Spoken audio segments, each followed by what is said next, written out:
Si je vous disais qu'au cœur de Copenhague existe un quartier qui ne fonctionne pas tout à fait comme le reste du Danemark. Bienvenue à Christiania. Ici, pas de monuments célèbres ni de grandes avenues. À la place, des maisons construites au fil des années, des œuvres de street art, des ateliers, des jardins et une façon de vivre qui intrigue depuis plus d'un demi-siècle. Tout commence en 1971. D'anciennes casernes militaires sont abandonnées.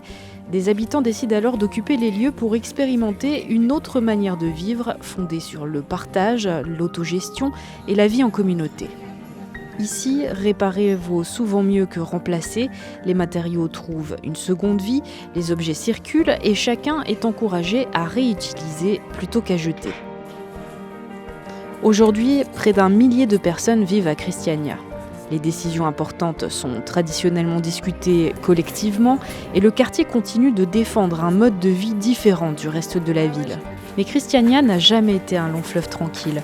Au fil des décennies, l'expérience a connu son lot de tensions, de débats et de controverses, notamment autour de la place du commerce de cannabis, longtemps toléré avant de faire l'objet d'un durcissement des autorités ces dernières années.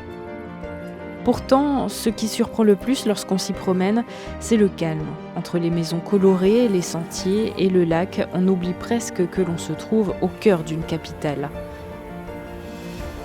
Christiania ne prétend sans doute pas avoir trouvé la société parfaite, mais depuis plus de 50 ans, ce quartier continue de poser une question simple : existe-t-il une autre manière de vivre ensemble ?